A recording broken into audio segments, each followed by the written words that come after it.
How do everybody? Got a bit of a good story. I'm going to do a read through the newspaper instead of going off a script today. I've not done it for a while. I do enjoy having a read of the old newspaper and giving me opinions of what's going through it. And I've had an incredibly long day at work, so I'll be honest with you, I just can't be bothered writing an actual script.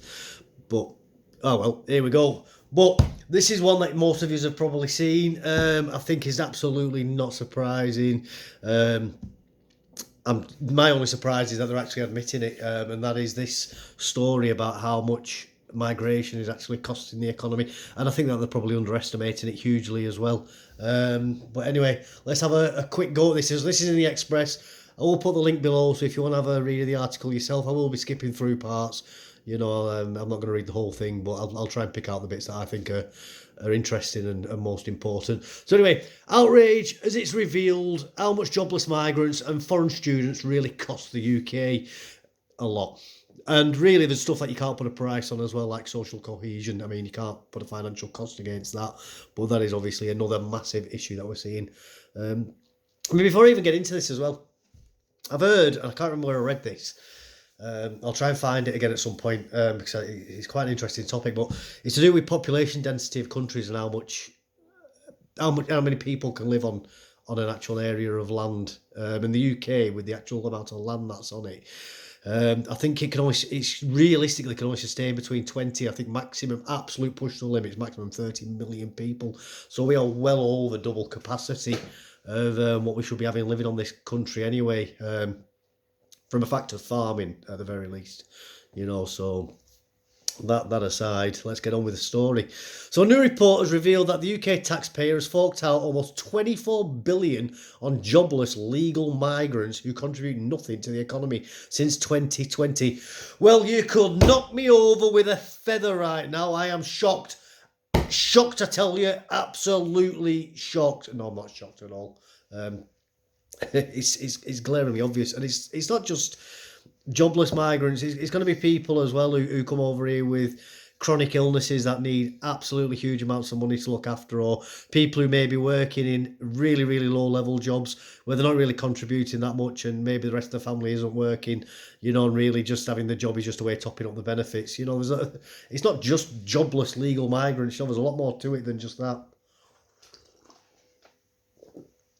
But at least they're mentioning that part of it, the jobless part of it.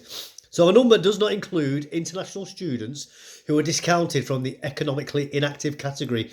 But if they were added, the total cost would be an eye-watering 36 billion. Well, they absolutely should be counted, because I do believe an overwhelming majority of the students are what you would call traditional students. Where you think of somebody going to, I don't know, Oxford or Cambridge and doing quantum physics or nuclear engineering. A lot of them are doing Mickey Mouse courses just so they can get into the country. Going to sham third-rate universities, which are just really Ponzi schemes designed just to get people into the country so they can then act as their education acts as an anchor point from getting the migration status to continue staying in the country. And that is what a lot of it is about, in my opinion. So the findings will fuel concerns that the UK's porous legal migration is being used for so-called benefits tourism, with millions arriving. It's not just benefits tourism, we're being used as an economic extraction zone. I mean, it's far, far worse than benefits tourism. That's a really, really polite way of putting it. We are being absolutely raped financially. It's just absolutely crazy what's happening in this country. But it's not just with benefits either. It's like there's a housing crisis going on at the moment. And it's believed to be that somewhere in the region of about a quarter to a third of all houses in London are empty.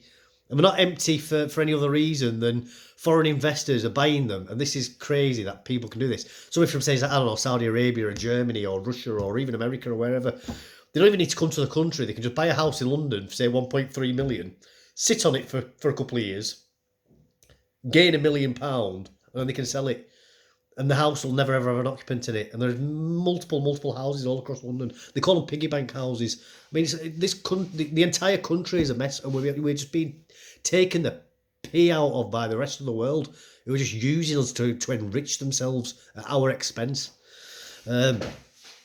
the so-called benefits tourism, with millions arriving and claiming housing benefits, universal credit, child benefit, and other handouts, including the use of the NHS and schools that contribute to the country. Yeah, I fully agree. I mean, people say, oh, well, if people move to the country, they've got to pay £3,000 or however much it is a year to use the NHS. It's like, yeah, but that still doesn't cover the cost of what their care is that they're going to be receiving from it. It doesn't even come close to it. You know, the shocking figure has raised into question claims from the Treasury and some economists that mass migration is needed to grow the British economy. No, what they want is mass migration to keep wages down. That's what it's all about, because the biggest expense for any company is wages. So if you can keep a surplus of employees, that means you can justify keeping wages. That's why the railways wages are so high, because you can't just walk into a railway job. You've got to have all the competencies and correct tickets to go working on track. So the people who actually work in railway engineering, they in effect hold the whip hand when it comes to negotiating a lot of the time. So they can demand the wages. Same with, like, say, nuclear engineering, things like that. Whereas you've got something. You see this with truck driving. The reason why truck driving wages are so low in the UK is because of, firstly, it's immigration, and secondly, it's driving agencies. It's a combination of the two. If drivers try to do anything, the company just go, yeah, see you later, mate. We'll replace you in 5 minutes. Literally, we can get on the phone and we can have a new driver in here straight away. So they've got absolutely no power when it comes to negotiating wages. And this is the same thing across the entire country because of mass immigration. Because they know that if you walk away, they can just replace you straight away with a cheaper person from abroad who probably doesn't speak English and doesn't know their own rights, so they can underpay him as well. The shocking figures have also raised claims from the Treasury that some economists that mass migration... Oh, sorry, I've read that already. The findings come as part of a report by the Centre for Migration Control based on the latest data published last week by the Office of National Statistics. Now, I've got to say, I do find it rather suspicious that with the Tories tanking so much in the polls that this report's actually coming out. Is it just me, or has the government been signalling to the media that it's okay to start reporting on these things to try and give the general public faith to vote Conservative at the next election?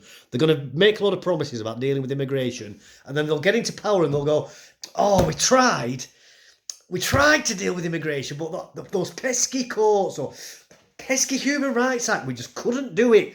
Oh, shucks.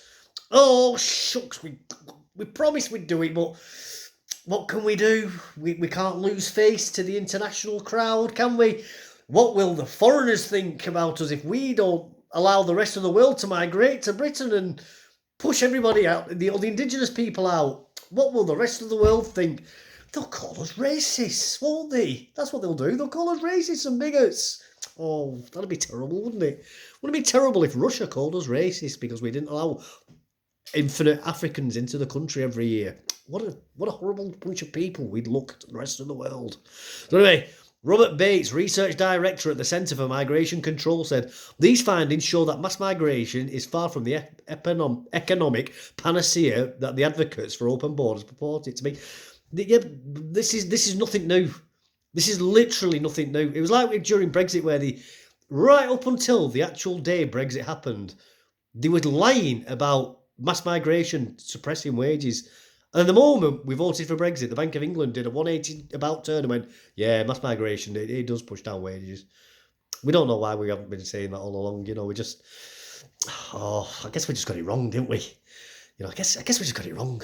It's like these economists all the time, like every major prediction that all these big banks make, always wrong. Massively wrong. Not even like, it's like you might as well get goat's teeth or sheep's teeth and roll them, because you'll get a higher success rate on your predictions rolling animals teeth. I'm not even joking.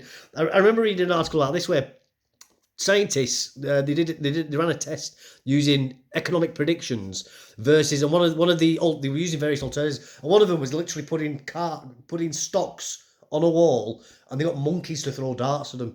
I'm not even joking. And the monkeys had a higher success rate of predicting than the economists did. It's crazy. It's how bad they are at the jobs. The soothsayers at best. It's modern day soothsaying. It's like astrology for men. That's what it is. That's what economists are. The male astrologists. So the UK is now in a recession, and GDP per capita has plummeted through the floorboards by design as well. I genuinely do believe that the Conservatives have really destroyed the country intentionally to enrich themselves. Like with I think British Gas, in a year they've gone from £75 million profits to 730 million pound profits, or there in the region of. It's insane, you know, nearly 700 million pound increase in profits. Absolutely crazy. And they're trying to say that's happened by accident. No, that's by design. It's not a bug, it's a feature in the system. So policymakers need to shed the illusion that somehow another year of net migration running in the hundreds of thousands will turn the ship. Yeah, let's just keep throwing more. It's like World War One, isn't it? We'll just throw another 50,000 men at those machine guns, and this time it'll do it. We'll break through the lines this time, won't we, lads? Come on.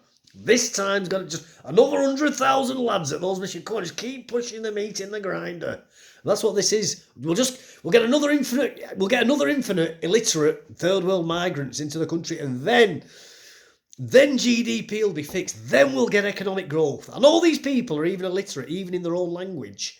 They can't even write their own name in their own language. But they could be an engineer or a doctor. They could be a gynecologist. I know we're getting a person from a country where female genital mutilation is completely acceptable and a social norm. But we'll allow them to be a gynecologist in this country because that's okay. And it'd be a racist to question that, wouldn't it? We'd be xenophobes and bigots to question it, whether they're culturally compatible with our country. So anyway, it went on. We've had 20 years of limitless migration. It's not 20 years, it's bloody more than that.